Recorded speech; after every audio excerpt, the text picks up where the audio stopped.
What music, what ambiance, what a soundscape of noise to be in the background when you're hanging with your boys. Welcome to JUBS, Joel's Untitled Basketball Show. That ain't how you wear a Kangol. I am, of course, Joel Walkowski, the big Walkowski, Polish Moses, coming to you on the most important night of my life. And I know I have some massholes in the audience. I am going to appease you guys. I've got some thoughts about Moses Brown you guys might like quite a bit. I even did some advanced stats about it. But today is a cavalcade for the losers. Let's have a parade for the pitiful Pistons. And if you guys wouldn't mind forgiving a few actions, maybe Lambier stepping on Mikhail's broken foot, we can have a good time for the next hour. If you can't, it might be a rough time. So we're here to talk about the lottery. We're here to talk about the Eastern Conference Finals, how I think the Celtics team has a good foundation and like maybe 5 out of the 8 pieces you need for a championship rotation already in place. But we got to have some friends with us. And who better than the Motor City Madman, the Isaiah to my Bill Slam Beers. So glad that he's here. Say hello to Nate Fridson. Nate, how are we? Oh, I'm doing great. Thanks so much for having me. It's an honor to be here. Oh, yeah, I know. We have people really just glad to have us already. They're saying Scotland got papped in the Euros, so fuck your basketball. If I could convert that and understand it, I would be very apologetic, Joe Kenny. I'm so sorry about that. And hey, I love papped as a verb. That's great. Yeah, I think that's pretty good. And hey, tonight it's not about the basketballs. Tonight it's like the equivalent of hanging out at a Vietnamese strip club. You just want the ping pong balls to come your way. That's right. Okay, that's so right. Nate, in the pantheon of your life as a Detroit sports fan, I know you're mid-30s. Where does tonight rank in terms of all-time importance? This is up there with the time I got too drunk during the KCP draft and had to pass out during a bachelor party. This is up there.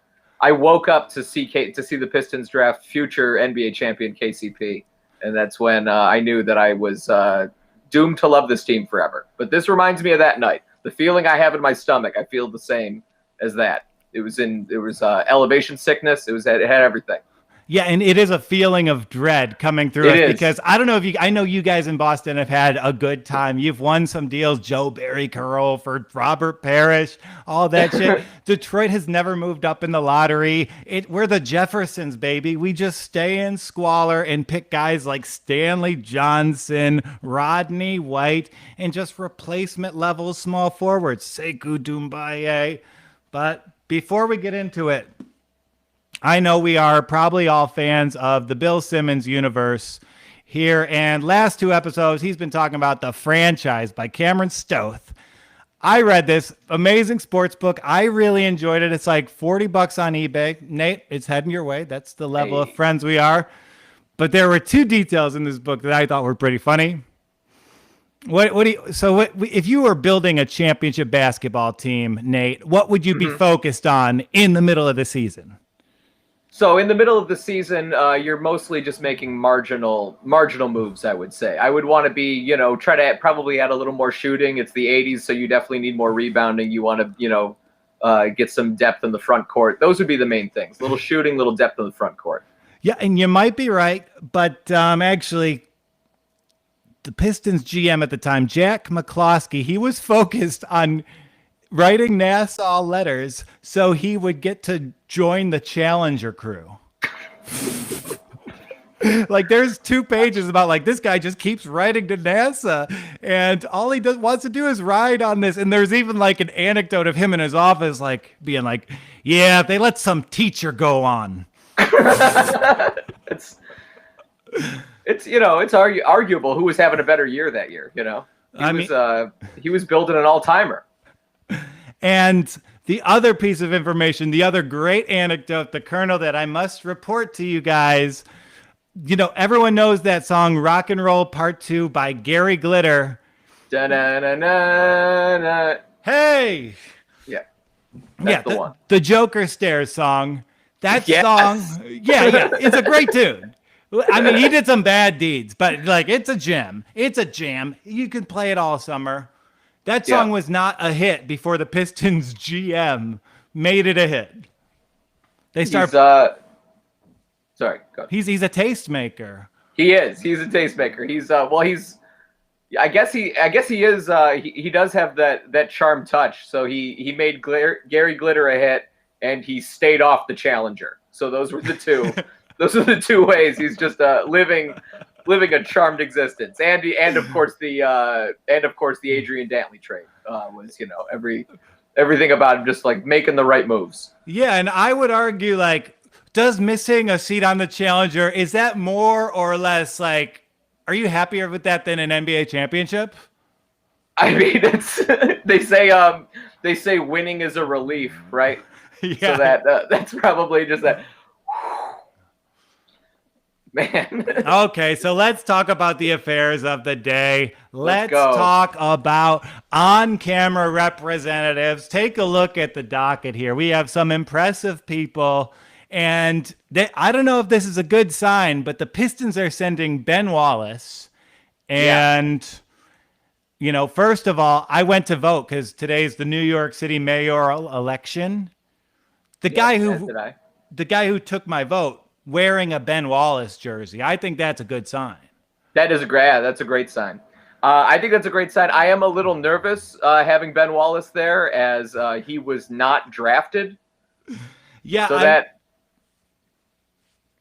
that's a good. The guy also had no idea who Ben Wallace was. I said, "Oh, great Pistons jersey," and he looked down and was like, "Oh, thanks." Did he? I mean, that sounds like a guy who just took that off someone. Yeah, but you've met poll workers, right? The people who come out and work these elections, they're like the census fools, but worse.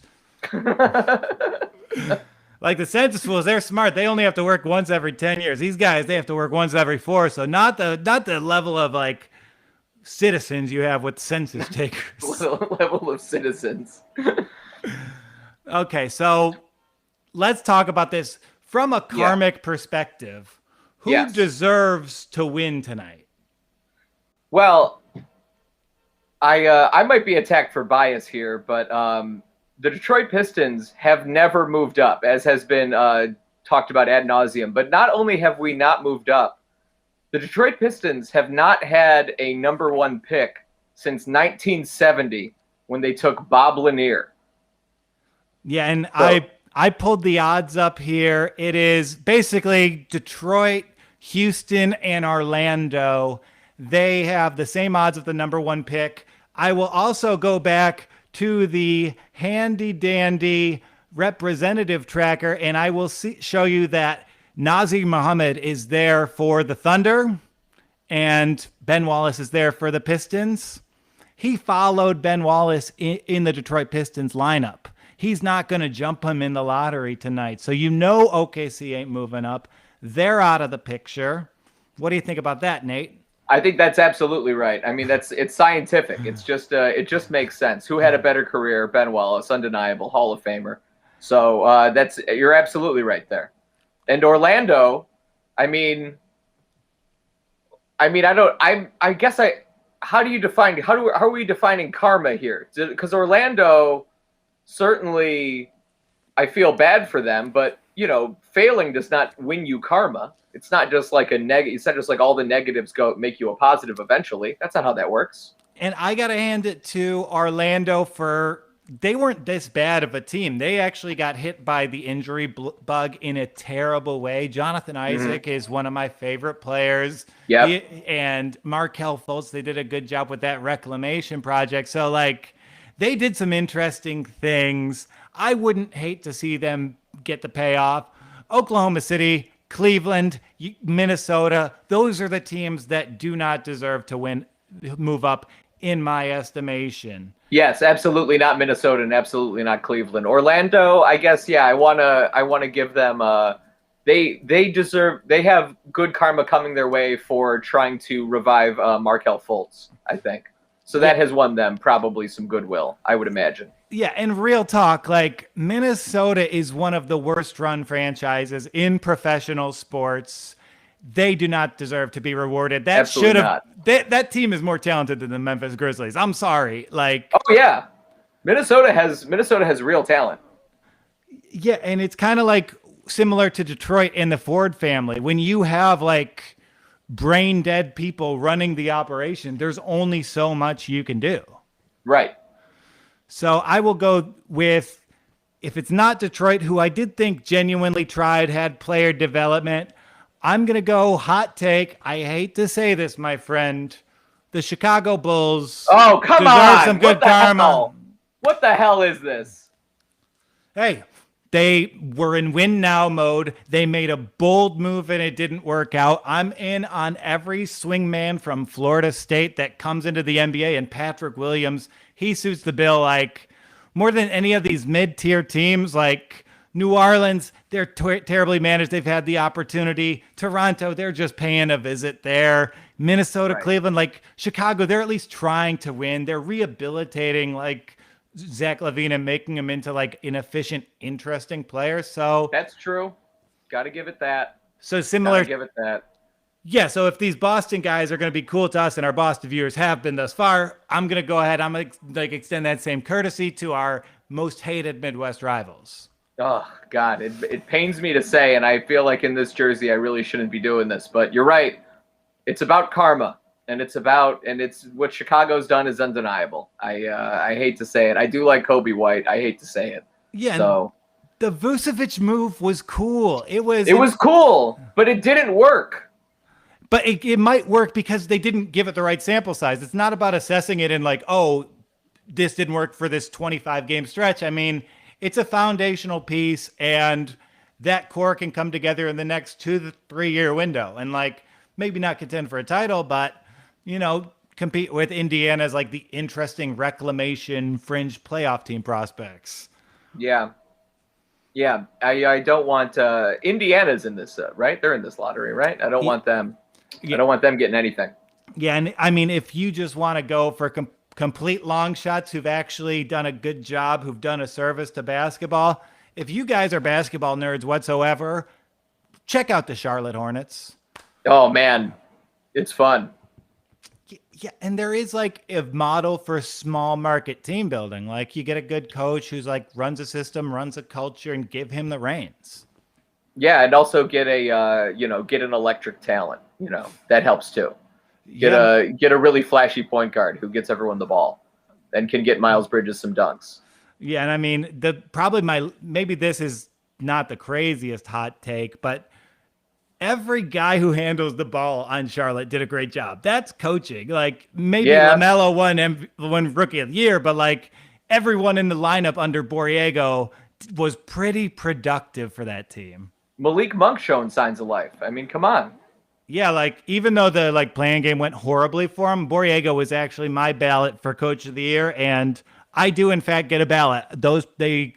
Adam Silver, he's a big fan of NFL fan therapy, so yeah, thank you, Adam. Bald Brotherhood for life. Jew Brotherhood for life on that one. I got. Okay, yeah. So yeah, that's our connection. So sorry. Yeah, no. So I think it's going to be long shot, Chicago, Charlotte. They deserve it. Anything you want to add about the draft before we move on? This is I've been following this draft very closely, as I do all drafts now as a Pistons fan for the last decade, and everything, it's all been said, but it's got to be a top 4 pick. The draft begins at number 4. That's where everything happens. That's where things start to happen. I think those 3 picks, those first 3 are locked in, and I got to get our Pistons. They got to be top 3. We need them top 3. Yeah, and I do see this bandied about as a 4-player draft. I think it's a 3-player draft. I think there's a tier of guards who any 3 of them could win MVP. You can talk yourself into either Jalen Green, the great Jalen Suggs, or Cade Cunningham. Like any of those. We are divided on this. I'm a Mobley man. You're over Suggs. Yeah, and like a lot of people, they're comparing him to maybe everyone from Anthony Davis to Chris Bosh, but his frame seems a little too slight to me. He narrows in at the shoulders in a way that's really problematic to me. Well, yeah, I mean you have the bigger shoulders of the two of us, so I got to defer to you on that. That's This is the lamest shit in the world. This is a bit of a tangent, but I've got tendonitis in my shoulder from writing term papers. Is that the most pussy shit you've ever heard in your life? That is. Like, yeah. I had to learn math, and I can't play basketball tomorrow because I've been caring too much about my friggin' studies. It's hell. Okay. Drop the books, man. Yeah, I know. Okay, so let's give our Boston people some praise. I know you guys have been patient. I love the trade. For the intro to the Brad Stevens era, getting rid of Kemba Walker, bringing back, I mean, not only one pretty interesting asset in Moses Brown, but Al Horford as a reclamation project. Like the return, Al Horford is back. Yeah, and it's going to be very interesting to see where his family ends up sitting. We'll leave it at that. But I don't know about you, Nate. I know I like Boston a little bit more than you. I've got some. That's true. I've got some friends in ownership who've been very kind to me, and all year I've been beating the drum that it would be addition by subtraction. Like to get rid of Kemba. Yeah, I do not want Kemba Walker anywhere near my basketball if I've got a developing Jason Tatum. It's as simple as that to me. What do you think? I think Kemba is at this point in his career probably not starting on a contender. I think that's pretty evident by what he went for. Horford is good still. He's decent if he can play. He'll probably play 40 or 50 games.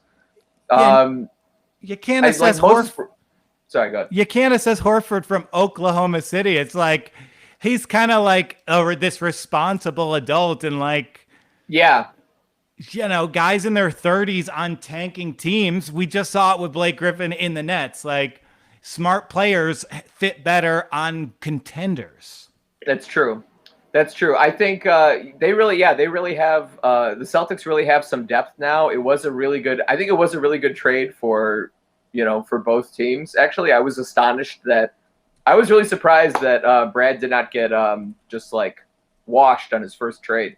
It was pretty impressive.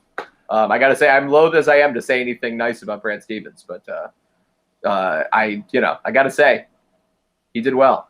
And bro, there's some things with Moses Brown in particular, like his splits in a limited amount of time last season. Like the dude put up 9 and 9 in 21 minutes. He put up Moses Malone stat lines. And then once you look at the pedigree, it's like, oh, this guy went to UCLA. He is 21 years old. He's a legit 7'2", and he comes from New York City. And maybe that's not the most significant thing, but like, all the good centers coming up in basketball grew up in New York City. So Wiseman, no longer a point guard town. Yeah, like if you're a center out of New York City, you've been playing against NBA competition since you were like 6 years old. I hate it, but I love this pickup for the Celtics. Yeah, Moses Brown immediately becomes probably their best rebounder in the front court. He's the tallest person in the front court. And is the best player on the Celtics who is named for a former abolitionist. So this is all great stuff for the Celtics, a Commonwealth. Oh, we've got a question from the Chicago Bulls point guard. What percentage of Boston failings the last 3 years do you put on Brad's shoulders? I'm not going to really fault Brad Stevens that much over the last 3 years. I really fault Ainge. Like when you signed Kemba Walker, like the Charlotte Bobcats, the Charlotte Hornets, Michael Jordan's doomed vanity project did better research on his injury history than Ainge did. Like they lost their title window when they just threw a max contract at Kemba Walker. Yeah, that was a bad move. A lot of the stuff though, I guess I would say the last couple years. I mean, I would have to, break it down with film, but I would say the last couple years there were, I would say, some flaws in the game plans of Brad Stevens, but I think that's minimal compared to the roster construction, which was also not all Danny's fault. As again, here I am saying a nice thing about the Celtics. I can't believe I'm doing this, but yeah, I don't think that was all. I think a lot of it was just bad luck, kind of a snake-bitten team.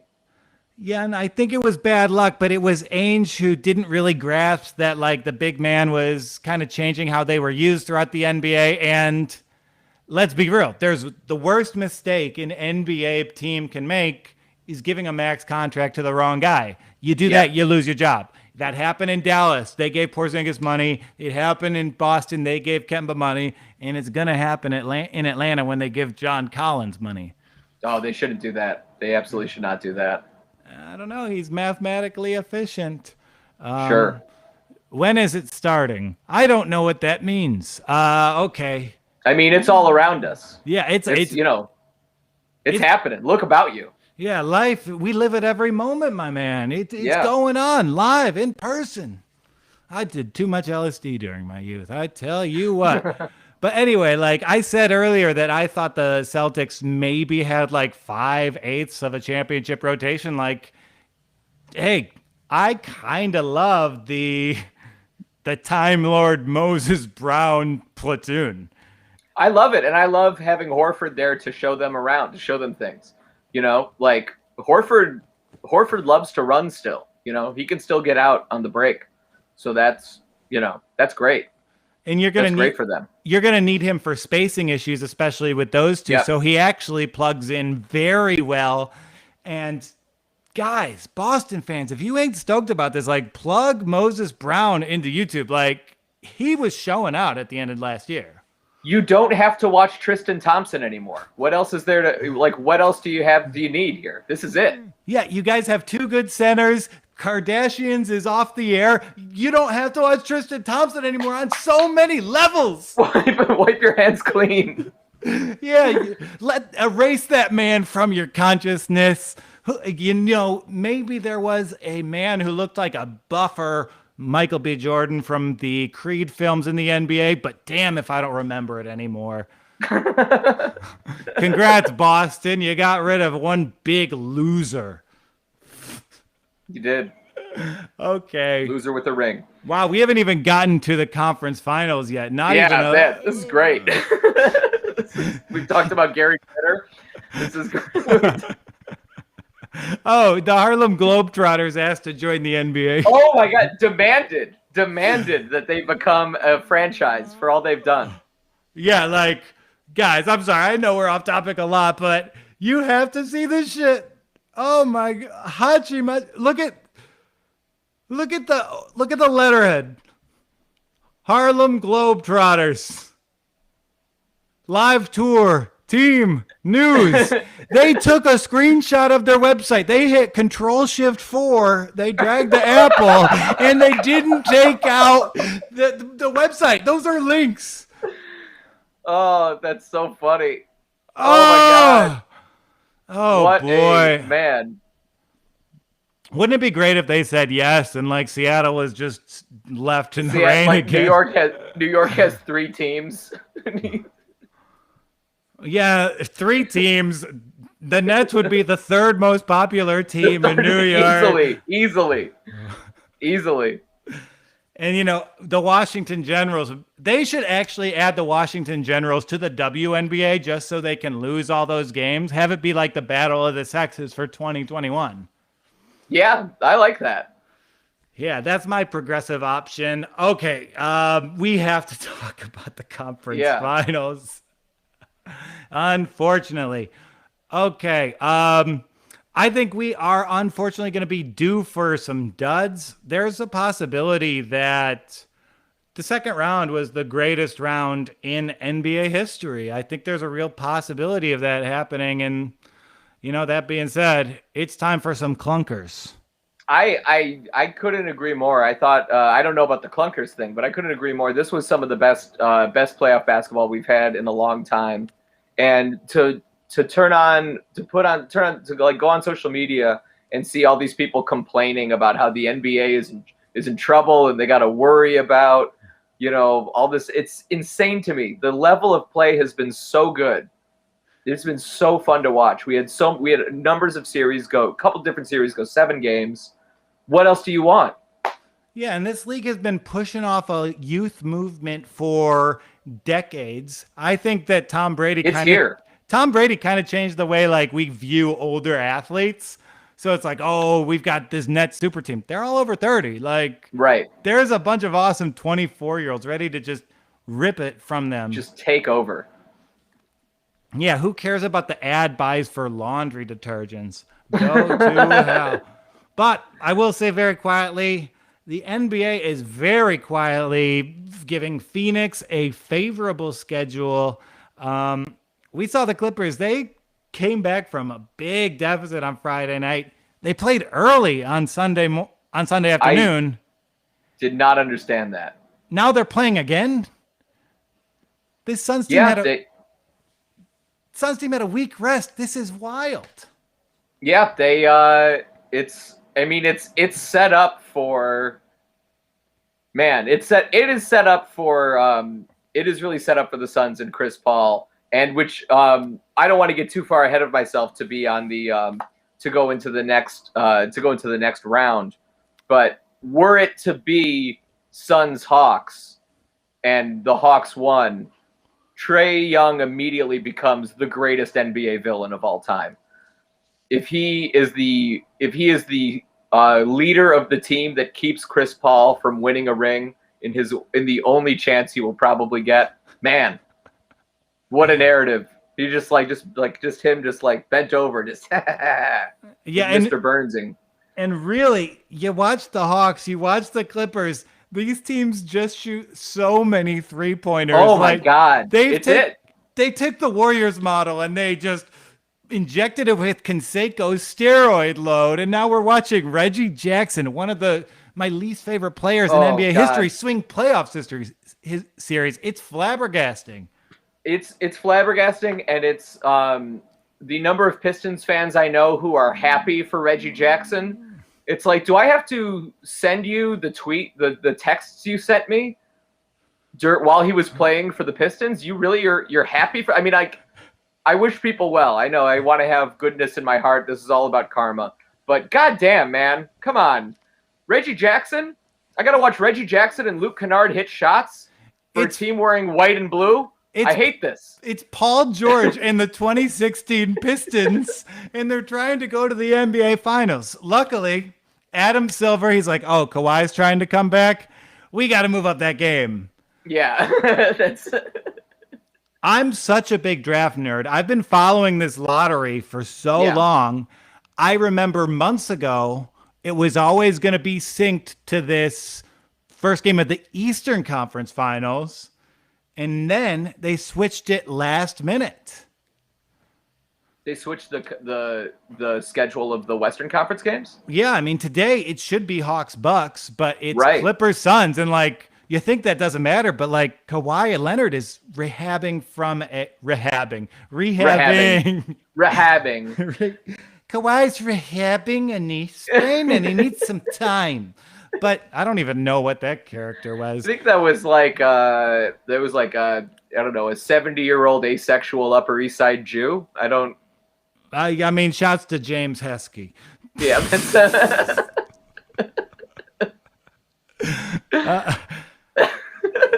but like the Suns don't need this. The Suns quietly have amazing team building, and like Boston.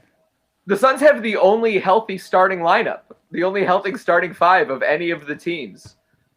Yeah, look at how Ayton and Mikal Bridges are changing these games. Like, Ayton is like running Davis off the court. He made Jokic work like a motherfucker in a sweep. And now he's already shown, like, the biggest chess match for that series was him being able to stay on the floor because they just made Gobert look terrible. And DeAndre Ayton, 21 years old, 3rd season, he adapts in like a way that blows so me away. Impressed. So impressed with DeAndre Ayton. How could you not be? I mean, he was what a step up he's taking. I don't know if I'm ready to call it a leap, but is certainly climbing a step, or at least like ramping up until you jump, until you leap. Yeah, and I mean, what do you want? Do you want like Joel Embiid as this like skilled center who plays 25 feet from the basket? Or do you just want to have the best big man and let your shooter shoot? Like let your shooter shoot. Exactly. Like watching the Sixers lose that game, like they deserved it. They didn't run a single post up for Embiid in the fourth quarter. To see like the way Ayton's actually being used in an intelligent way, it's such a strength. Just let him tip it in. Let him go 8 for 9 from the field.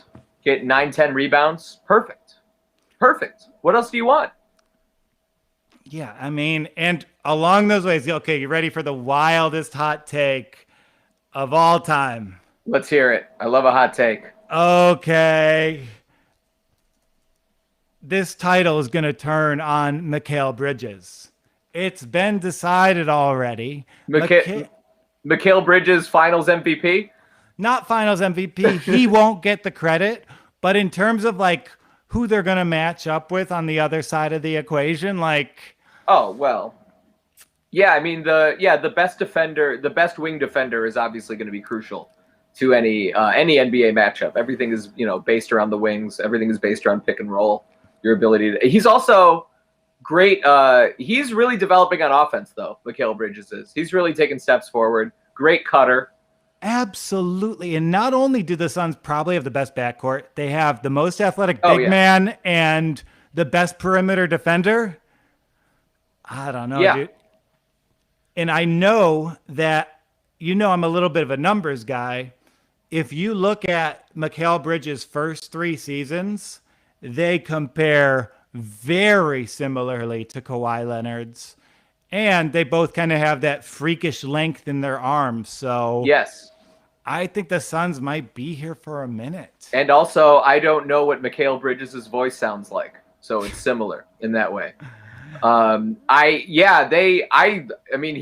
He's incredible. And that's another thing Philly messed up. They had Mikal Bridges. His mom worked for the team. His mom worked for the team. How do you screw that up? Who goes against nepotism? Nepotism always works. The best companies in the world have been using nepotism this entire time. It's the American way. It's the way we've done things forever. Yeah, and you can't have Ben Franklin on your freaking uniforms and be acting like that. Right. It's all right. The Pistons are 2 hours away from getting Ben Simmons for Jeremy Grant. So the Sixers are buried. They're one Embiid injury away from hitting the reset button. And yeah, Boston fans, I know you guys are stoked, but at this point, I think the Suns would win the title even without Chris Paul. Ooh, now that is a hot take. Now that right there, that's a hot take. I mean, you're gonna need Booker to go for like 40 every night.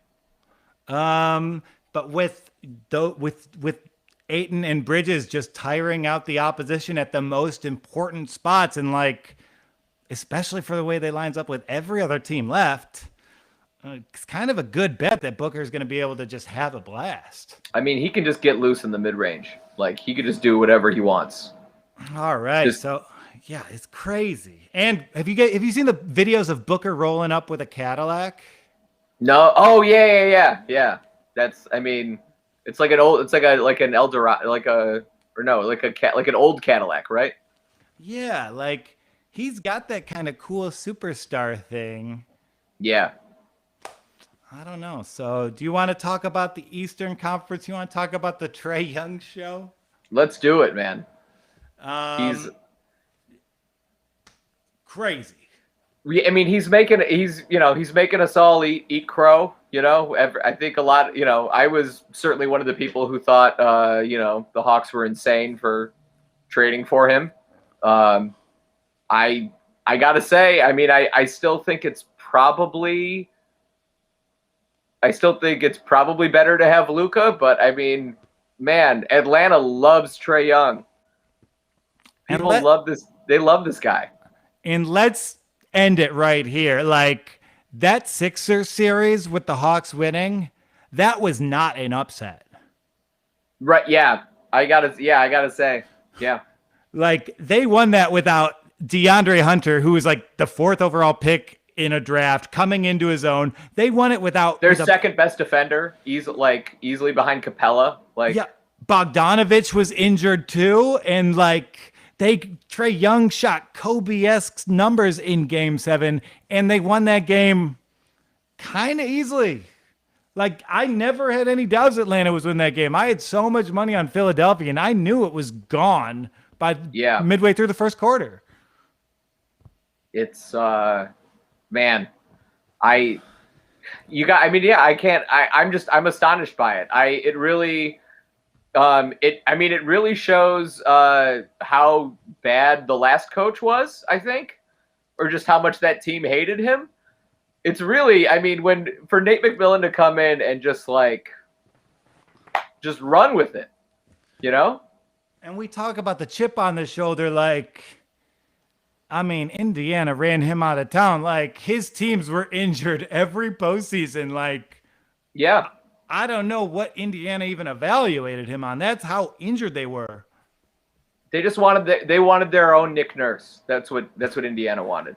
They thought Nate Bjorkgren was going to be a Nick Nurse, and they ran Nate McMillan out of town. And that's spited one Nate to reward another. And I can't support that as a Nate. It's wrong. Yeah, call Indiana's front office the Dark Knight, because they wanted a nurse and they got a real Joker. Nice. I'm sorry, Gus. No, that's great. Just watch the. All right, I don't know. The Sixers, they are just in, shambles right now. They're absolutely hitting a reboot, and Doc Rivers is not the man to be at the helm right now. He's the guy to be at the golf course with, if you want to hear a gravelly voice. Sure. Who doesn't? Yeah, he's the guy to be doing Tom Waits at karaoke night. He has no business running this team. He's going to do the complete swordfish trombones, Doc Rivers, this weekend. He's doing the whole album. I want to talk this question here. How about this while we're on the Sixers? Oh yeah? This one here. This as this weird suggestion, of course. It's there it is. Just as a weird, hear me out. Ben Simmons to the Celtics. I love this. Just fix the free throw thing. Okay. We'll just fix it. Well, so who would you on the Celtics? You're more plugged into the Celtics. Who would you trade for Ben Simmons? Marcus Smart and who? Yeah, I don't think the Celtics have any real trade assets right now to make a move. I think they're also probably close to fine. If I'm the Celtics, I'm probably going to be all in on I'm going to call the Sacramento Kings every freaking day and try and get one of those starting guards. You plug De'Aaron Fox into this lineup, or you even take on Buddy Hield's shooting. I really like that young core Boston would assemble there. I just want to see a little bit more of athleticism and shooting from the Boston guards. And, that would be my priority if I'm wearing Celtic green this offseason. That's a good answer. I agree with that. Patty Will with the roasts right now. Tampa Bay Lightning scored more points last night than Ben Simmons in Game 7. Man, hockey sucks. All you want to see is the New York Islanders or the Canadians just go far. Cool, Tampa Bay, that's the city of champions. No, that's a city of bad cocaine and orange-skinned real estate agents. Yeah. And strippers, too. Yeah, you could big stripping town. The biggest. If you're a Celtics fan, who do you want to see win the title? If you're asking me? Yeah. If you're a Celtics fan, who do you want to see win the title? Probably not the Clippers, I'm thinking. Yeah, and I think there is an answer to this, actually. And there is, maybe you guys don't have, anything to root for. I am telling you guys, root for Milwaukee to win the championship. If they somehow get validated for playing Giannis out of position, there's a chance he might spend his entire prime playing in the wrong position. That dude's a center. He's a center. That's Shaq, and they're having him shoot 8 threes a game. It makes no sense. Do you think they're having him shoot 8 threes a game, or do you think he wants to shoot 8 threes a game? I think everyone was in such a tivy over spacing and shooting in wake of the Warriors that Ben Simmons and Giannis probably weren't developed around ideal lines. Like, yeah, think about what DeAndre Ayton's doing. Like, he's doing what he's good at. Ben Simmons, it's like, oh, can you start shooting? Giannis, can you start shooting? It's like, why are you having these athletes 20 feet from the basket? That's not. Well, Ben Simmons has the ball in his hand all the time, though. I mean, that's got to be, if you have the ball in your hands that much, that's your role there, don't you think? Yeah, and Ben Simmons, because he is a great passer, like, that's maybe excusable. You can maybe talk yourself into it. He does have that vision. But Giannis, like, the fact that they might stumble into a title with, like, him in that position, like, I think it might be, like, the worst thing in terms of, like, getting the best version of Giannis Antetokounmpo. And then we'll look back years from now and we'll be like, Giannis played with Brook Lopez at the same time? Oh, was it a Samson Elijah thing? That's a great that is a great point. But I was mostly saying not the Clippers, because the more dysfunction that happens, that entire thing could blow up, and then you could have your pick of whatever players are running out of town from the Clippers. Because that thing is, we're just waiting for the wheels to fall off there, man. That's I can, and like all that, we can absolve Paul George. Let's take our hatred for him and we'll redirect it to James Harden, who I will never say another good thing about. Why is that? After his gutty performances in games 5 through 7, nothing? He was terrible in game 7. His turnover with the in transition when the Nets could have pulled away, that cost him the title right there. He was shot about 18% from 3 and had no confidence. Yeah. Also, he plays like a crab. Plays like a crab? Yeah, he's always like scuttling around like stuff. In high school, there was this kid, Mike Tinney, and I started a rumor that he walked like a crab. And for whatever reason, it really caught on. And like the kid didn't walk, he just walked. But everyone was like, yeah, that guy walks like.